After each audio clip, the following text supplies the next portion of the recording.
नैनीताल देख के मन नहीं कर रहा आप लोग को यहाँ जाने का। मसूरी, इसको भी देख के आपको मन तो कर रहा होगा यार, काश यहाँ पे हम फिर से घूमने जाएं। अगर अभी भी मन नहीं कर रहा है तो नेक्स्ट फ़ोटो देख के तो आपका मन ज़रूर करेगा।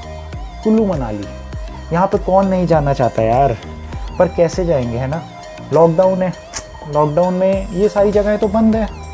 पर अगर मैं आप लोगों को बोलूँ कि नहीं, अब आप इन जगहों पे वापस से घूमने जा सकते हैं, तो आप कैसा फील करेंगे। तो नमस्कार दोस्तों, बहुत बहुत स्वागत है आपका मेरे चैनल पे। और आज की वीडियो में आपको बताने वाला हूँ ऐसी वो कौन सी जगहें हैं जहाँ पे आप फिर से दोबारा घूमने जा सकते हैं एज अ टूरिस्ट। तो आइए शुरू करते हैं आज की अपनी वीडियो।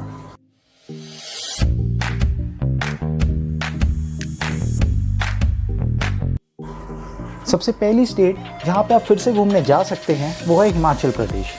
हिमाचल प्रदेश में जैसे कि आप लोगों को पता है कि इंटरस्टेट जो बस सेवाएं हैं वो इस टाइम पे बंद हैं, वो अभी नहीं खुली हैं। पर आप अपनी कार से या किसी भी मोड ऑफ ट्रांसपोर्ट से वहाँ पे जा सकते हैं। लेकिन उसके लिए सबसे ज़रूरी जो चीज़ है वो है ई पास। ई पास आप लोगों को मिलेगा हिमाचल प्रदेश की वेबसाइट पे जाके। वहाँ पे आपको अपने आप को रजिस्टर कराना पड़ेगा और वो जो लिंक है वो मैं आपको डिस्क्रिप्शन में दे दूँगा। वो ई पास आपको कहाँ से मिलेगा वो मैं डिस्क्रिप्शन में मेंशन कर दूँगा। तो आप डिस्क्रिप्शन में जाके भी उस साइट पे जा सकते हैं। और ये ई पास में डिफरेंट कैटेगरीज़ हैं। आप वहाँ पे जाके देख सकते हैं कि आप कौन सी कैटेगरी में आते हैं और आप उस अकॉर्डिंग अपना ई पास चूज़ कर सकते हैं। अगर मैं बात करूँ कि अब वहाँ पे क्या रिक्वायरमेंट्स, आपको वहाँ जाने से पहले क्या कराना चाहिए, तो सबसे पहली चीज़ कि आपको एक होटल में रिज़र्वेशन कराना बहुत ज़रूरी है, और वो भी मिनिमम 5 डेज़ का। उससे कम का रिज़र्वेशन आप नहीं करा सकते हैं, ये गवर्नमेंट के रूल्स हैं वहाँ के। और दूसरी चीज़ ये है कि आपको वहाँ जाने से पहले अपने कोरोना वायरस का टेस्ट कराना पड़ेगा, और वो भी सिर्फ़ और सिर्फ ICMR की किसी रिकॉग्नाइज्ड लेबॉरेटरी से। और रिपोर्ट में एक ख़ास बात और है कि वो रिपोर्ट 72 घंटों से पहले की नहीं होनी चाहिए, यानी कि वो रिपोर्ट 3 दिन से पहले की नहीं होनी चाहिए। तो अगर आप वहाँ पे एंट्री लेना चाहते हैं, यानी कि हिमाचल प्रदेश में जाना चाहते हैं, तो इन 2 चीज़ों का ज़रूर ध्यान रखिए। पहली कि आपको वहाँ जाने से पहले ही होटल में रिजर्वेशन कराना ज़रूरी है, वो भी मिनिमम 5 डेज़ का। और दूसरी चीज़ कि आपको कोरोना वायरस की रिपोर्ट अपने साथ ले जानी है, और वो भी ICMR की किसी रिकॉग्नाइज्ड लेबॉरेटरी से।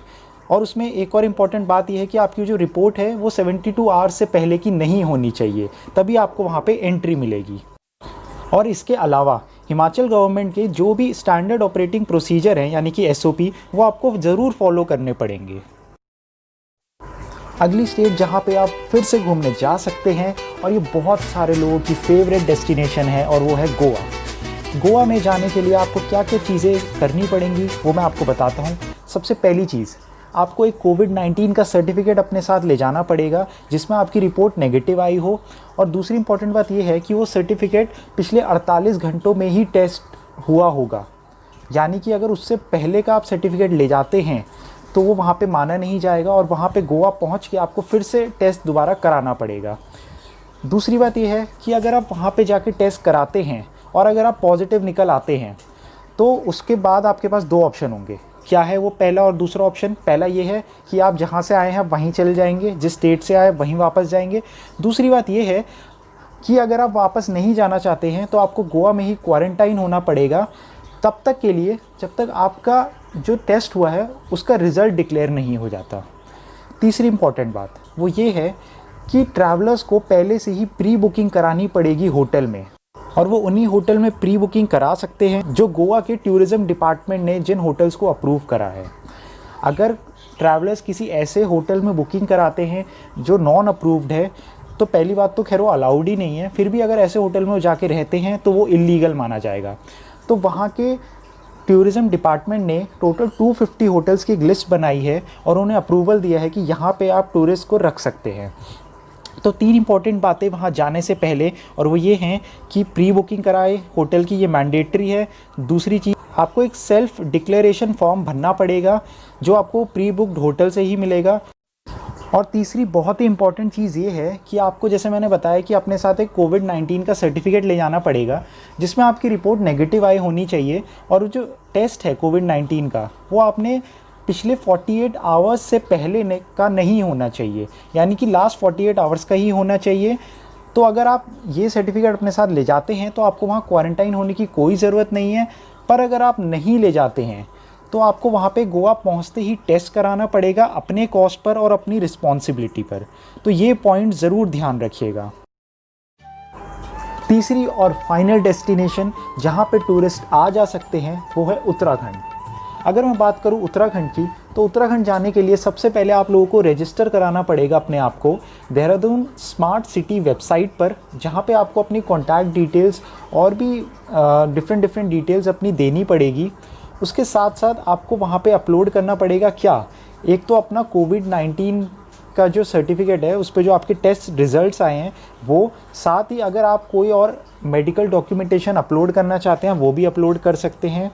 उसके साथ साथ अगर आप जब वहाँ पहुँचते हैं उत्तराखंड, तो आपको वहाँ पे हार्ड कॉपी फॉर्म में ये दोनों चीज़ें, यानी कि आप अपनी कोविड-19 की टेस्ट रिपोर्ट और साथ ही साथ अगर उसके साथ आपने कोई मेडिकल डॉक्यूमेंट अपलोड करा है तो वो दोनों हार्ड कॉपी फॉर्म में दिखाने पड़ेंगे। अगली चीज़ ये है कि जो भी वहाँ जा रहा है उसके फ़ोन में आरोग्य सेतु ऐप ज़रूर डाउनलोड होना चाहिए, उसके बिना वहाँ एंट्री नहीं मिलेगी। अगली चीज़ ये है कि कोई भी ट्रैवलर अगर कोई ऐसी सिटी से या कोई भी ऐसे रीजन से आ रहा है जहाँ पे कोविड-19 के बहुत ही ज़्यादा केसेस हैं, हाई नंबर ऑफ़ केसेस हैं, तो उन्हें 7 दिन तो इंस्टीट्यूशनल क्वारंटाइन होना पड़ेगा और बाकी के 7 दिन वो होम आइसोलेशन कर सकते हैं। पर अगर कोई ऐसा ट्रैवलर है जो कंट्री के किसी ऐसे रीजन से आ रहा है जहाँ पे बहुत ही कम केसेस हैं, तो उसको इंस्टीट्यूशनल क्वारंटाइन की कोई ज़रूरत नहीं है। वो सिंपल अपने घर में जाके सेल्फ क्वारंटाइन हो सकता है 1 हफ्ते के लिए। अगर मैं बात करूं प्रेग्नेंट वुमेन की, या फिर जिनकी एज 65 से प्लस है, या फिर जो बहुत ही सीरियसली बीमार हैं, या फिर जो बच्चों के साथ ट्रैवल कर रहे हैं जिनकी एज 10 साल से कम है, तो इन लोगों को एग्जेम्पशन मिला है इंस्टीट्यूशनल क्वारंटाइन का। अगर ये लोग ऐसे एरिया से भी आ रहे हैं जहाँ पे बहुत ही ज़्यादा केसेस हैं कोरोना वायरस के, तब भी इन लोगों को इंस्टीट्यूशनल क्वारंटाइन नहीं होना पड़ेगा। इन लोगों के लिए सिंपल एक रूल है कि आप लोग अपने घर पे अपने आप को सेल्फ क्वारंटाइन करोगे अगले 14 डेज़ के लिए। तो अगर मैं बात करूँ अब वहाँ के होटल्स की, तो उत्तराखंड ने सिर्फ उन्हीं होटल्स को ओपन किया है जो कंटेनमेंट जोन के बाहर हैं। अगर कंटेनमेंट जोन के अंदर कोई भी होटल्स आ रहे हैं या होम स्टे आ रहे हैं तो वो होटल्स अभी इस टाइम पे नहीं खुले हैं। और जो भी ट्रैवलर्स वहाँ पे जा रहे हैं उनके लिए मिनिमम 7 दिन का होटल बुक कराना ज़रूरी है। आप 7 दिन से कम का होटल नहीं बुक करा सकते हैं, मिनिमम 7 दिन का तो आपको कराना ही कराना पड़ेगा। साथ ही साथ आपको देनी पड़ेगी एक कोविड-19 की अपनी रिपोर्ट जिसमें आप नेगेटिव आए हों, और वो रिपोर्ट 72 घंटों से पहले की नहीं होनी चाहिए। अगर वो उससे पहले की है तो वो वैलिड नहीं मानी जाएगी। और अगर मैं बात करूं वहाँ पे टेम्पल्स की, जैसे आपको पता है 4 धाम यात्रा खुल गई है उत्तराखंड में, पर वो 4 धाम यात्रा इस टाइम पे सिर्फ उत्तराखंड के रेजिडेंट के लिए है, मतलब जो वहाँ के अपने लोग हैं। तो ये तो थी वो 3 जगहें जहाँ पे टूरिस्ट फिर से जा सकते हैं। तो आई होप आप लोगों को ये वीडियो अच्छी लगी होगी, और अगर वीडियो अच्छी लगी है तो वीडियो को लाइक और शेयर करना बिल्कुल मत भूलिएगा। और साथ ही साथ अगर अभी तक आपने चैनल को सब्सक्राइब नहीं किया है तो प्लीज़ चैनल को सब्सक्राइब ज़रूर कर लेना। और thank you so much for watching this video. Thanks for your time.